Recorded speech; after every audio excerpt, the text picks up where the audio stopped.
মার আমার লক্ষ্য করুন, একজন মা তিনটা বাচ্চা নিয়ে, স্বামী মারা গেল তিনটা বাচ্চা রেখে, তার শাশুড়ি নাই, শ্বশুর নাই, স্বামীর ভিটায় আছে কিন্তু কোনো সম্পদ নাই, সম্পদহীন মা, খুব সুশ্রী একজন সতী সাদৃশ্য রূপসী মহিলা। কেউ 500 টাকার নোট নিয়ে আসে, নোট দেখাই, রাজি থাকলে এক চাবো। এদিকে মনে হয় পরকিয়া নাই, কি বলেন, আছে নাকি? আছে।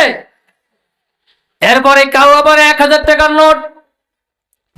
এই মা মনে করলো সর্বনাশ, আমি যখন অভাবে পড়ি, কোনো মানুষের দ্বারস্থ হই, তখনই আমাকে অবৈধ টাকার হাত ছানিয়ে আসে। কিন্তু না না না, আমি আমার সতীত্বকে নষ্ট হতে দেব না। প্রয়োজনে আমি এই স্বামীর ভিটা ছেড়ে দিব। যাব কোথায়? বাবা তো আমার নাই, যাব কোথায়? মাও তো আমার দুনিয়া থেকে বিদায় নিয়ে চলে গেছে। ভাইয়ের সংসার, ভাইয়ের স্ত্রী ভাবি আমাকে দেখতে পারে না, সেখানে 3টা বাচ্চা সহ নিয়ে গেলে আমি সহ 4 জন, 1 থেকে 2 দিন খাবার জুটবে। এরপরে আমার ভাইদের হাড়ির ভাত আর জুটবে না। কোথায় যাব, কি করব? সিদ্ধান্ত হলো ভোর সকালবেলা 3টা বাচ্চা নিয়ে, 2টা চোখ যেদিকে যায় চলে যাব। বাচ্চা 3টা নিয়ে উনি রওনা দিলেন। গাড়িতে উঠেছেন, যাইতে যাইতে যাইতে যাইতে প্রায় সন্ধ্যা ঘনিয়ে গেছে। গাড়ির থেকে নামছেন, নেমে রাস্তা দিয়ে হাঁটতেছেন। একটা জায়গায় মসজিদের একটি বারান্দায় বাচ্চাগুলিকে রাখলেন, তোমরা এখানে 3 জন থাকো, দেখি আমি কোথাও কোনো কাজ পাওয়া যায় নাকি। আস্তে আস্তে গেলেন একজন অফিসারের কাছে। অফিসারের কাছে যে বললেন, উনি হলেন শহরের মেয়র। মেয়র সাহেবকে বললেন, একজনকে বললেন এ শহরের সবচেয়ে বড় অফিসারকে, পাওয়ারফুল নেতাকে, বলে ওই দেখো ওইখানে বসে অনেকগুলো লোকের মাঝখানে যে ব্যক্তি বসা, নাদুস নুদুস ভালো হ্যান্ডসাম, ওই লোকটা হলো শহরের মেয়র। ওর কাছে যদি যে তোমার মনের কথা বলো, তোমার কাজের ব্যবস্থা করে দিবে। ওখানে গেলেন, যে সালাম দিলেন। সালাম দিয়ে বলল, স্যার আমি একজন মুসলিম মহিলা, সতী সাধ্বী নারী, আমি আপনার কাছে আসছি একটি কাজের জন্য। আমার 3টা বাচ্চা মসজিদের বারান্দায় রেখে আসছি। এই 3টা বাচ্চা সহ যদি আপনি থাকার জায়গা, খাবারের জায়গা, একটু কাজের ব্যবস্থা যদি আপনি করে দিতেন, সারাটা জীবন আমি আপনার কৃতজ্ঞতা করতাম, প্রকাশ করতাম। ওই মেয়র বলল, তুমি যে সতী সাধ্বী নারী, কি তার প্রমাণ? উনি বললেন, এখানে আমার কোনো প্রমাণ নাই, কিন্তু আমার মহল্লা যদি হতো, আমার বাড়ির পাশের মানুষ বলতো, না খেয়ে মরে গেলেও অন্যের গাছের লাউ কেটে খায় না, না খেয়ে মরে গেলেও অন্যের গাছের মিষ্টি কুমড়া তোলে না, না খেয়ে মরে গেলেও অন্যর গাছের বড়ই ছিঁড়ে খায় না, না খেয়ে মরে গেলেও অন্যর গাছের আম চুরি করে না। কিন্তু এখানে আমার কোনো সাক্ষী নাই। শোকান দূর হও, ভেগে যাও, ভেগে যাও। দূর করে সেই করে তাড়িয়ে দিল। মা আমার ওখান থেকে চলে এলো। হালকা গুড়ি গুড়ি বৃষ্টি পড়তেছে। বাচ্চা 3টা মসজিদের বারান্দায় আছে। প্রায় অন্ধকার ঘনিয়ে আসছে। মা বড় পেরেশানি হয়ে যাচ্ছে। মা এবার একজন জিজ্ঞাসা করলেন এক ব্যক্তিকে, ওগো তুমি কি বলতে পারো কে আছে এই শহরের ভালো অফিসার?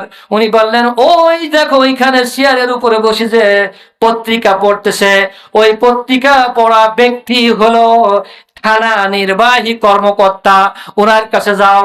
ওনার কাছে গেলেন, সালাম দিলেন। উনি হলেন হিন্দু মানুষ, উনি বুঝতে পারেন নাই। সালাম দিলেন, সালামের জবাব উনি দিয়েছেন মুসলমানের মতো। বলল, তোমার কি অভিযোগ? বলল, আমি আমার 3টা বাচ্চা মসজিদের বারান্দায় রেখে আসছি, আমি একটু থাকার জায়গা আর একটু খাবারের ব্যবস্থা চাই, একটু কর্ম চাই। আল্লাহ যদি আপনি সহায় হয়, আপনি যদি আমার একটু এই ব্যবস্থা করে দিতেন, তাহলে হয়তোবা আমার রব আল্লাহ রব্বুল আলামিন জান্নাতের কোনায় আপনাকে একটু জায়গা করে দিলেও দিতে পারেন।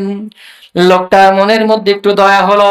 অগ্নি উপাসক, আগুনের পূজারী, থানা নির্বাহী কর্মকর্তা বললেন, ও রহিমা, রহিমা নামক একজন মা, তার বাড়িতে কর্মচারী কাজ করে, বাড়ির কাজের বুয়া। মহিলাটি বের হয়ে আসলো, বলল স্যার স্যার স্যার, বলল এই ব্যক্তির সঙ্গে যাও, তার মসজিদের বারান্দায় 3টা বাচ্চা রেখে আসছে, 3টা বাচ্চা নিয়ে এসো এবং দক্ষিণের পাশের রুমটা পরিষ্কার করে দাও। তুমি মুসলমান, এও মুসলমান, নিজ হাতে আলাদা করে রান্নার ব্যবস্থা করে দাও, রুমটা পরিষ্কার করে দাও, ওখানে যেন কোনো রকম কোনো পুরুষ ঢুকতে না পারে, একদম টন টাইট ভাবে যেন একদম সতীত্বের গ্যারান্টি দিয়ে দাও। আর তুমি তার সঙ্গে সাক্ষাৎ করতে পারবে, আর কোন পুরুষ তার সঙ্গে সাক্ষাৎ করতে পারবে না। জোরে বলেন না একবার সুবহানাল্লাহ। বন্ধুরা আমার, মা বোনেরা আমার, লক্ষ্য করুন, ওই মহিলা রাত্রে আশ্রয় নিয়েছেন, রাত গভীর হয়ে গেছে, বড় মেয়েটা একটু বোঝে। মেয়েটা বলল, মা আমি আপনার কাছে একটু জানতে চাই, এই শহরে হাজারো লক্ষ মুসলমান, কেন আপনি একজন হিন্দুর বাড়িতে আশ্রয় নিলে? মা বলল, প্রথম তো আমি একজন মুসলমান মেয়রের কাছে গিয়েছিলাম, সে আমাকে দূর সেই করে তাড়িয়ে দিয়েছে, আমি বাধ্য হয়েছি একজন হিন্দুর বাড়িতে আশ্রয় নিতে, আল্লাহর কাছে তার জন্য দোয়া করব। এবার বাচ্চাটা কথন করতে করতে ঘুমায় গেল।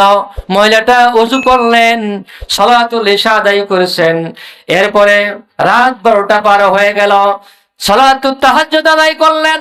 সালাতুত তাহাজ্জুদ আদায় করার পরে মহান মালিকের কাছে হাত বাড়াই দিয়েছে, ও আসমানের মালিক, ও জমিনের মালিক, রব্বুল আলামিন, আপনার আসমানে, আপনার জান্নাতের মধ্যে কোন রকম জায়গার অভাব নাই।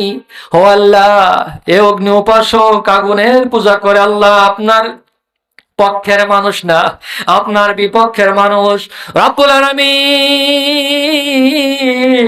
আমি তো আপনার পক্ষেরই মানুষ, আমি তার জন্য দোয়া করি।